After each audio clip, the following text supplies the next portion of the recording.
Galicia deixa atrás as fases da desescalada e di adeus ao estado de alarma. A comunidade vive dende hoxe na nova normalidade, onde todo e nada volven ser como antes da pandemia. As medidas de prevención para evitar contaxios continúan a ser unha obriga. Así, teremos que seguir gardando a distancia social, manter unhas estritas medidas de higiene e empregar a máscara cando sexa necesario.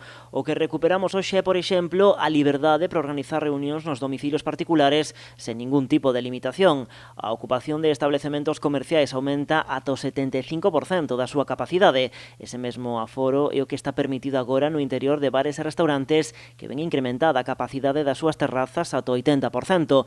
Nestes espazos poden congregarse grupos máximos de ata 25 persoas.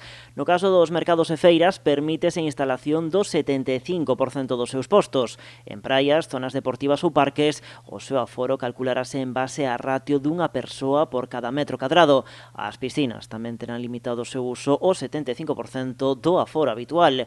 Aumenta tamén a capacidade dos velorios. Poderán participar ata 60 persoas se son ao aire libre e 30 se son en espazos pechados. A comitiva fúnebre poderá estar composta agora por ata 75 persoas e as igrexas poderán acoller o 75% dos seus fieis, aínda que continúa prohibido o uso da auga bendita ou actuacións de coros. No caso das bodas, o máximo permitido dende hoxe é de 250 convidados se se celebra ao aire libre e de 150 se en interior, sempre sen superar o 75% do seu aforo.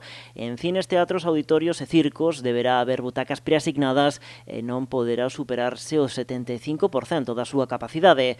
No caso das discotecas e lugares de lecer nocturno, só poderán abrir as terrazas ao aire libre. Está previsto que a apertura do interior destes establecementos se produza o 1 de xullo. Se a evolución do coronavirus o permite, tamén a partir desa data poderían reabrir os locais de xogos infantís e poderíanse organizar verbenas.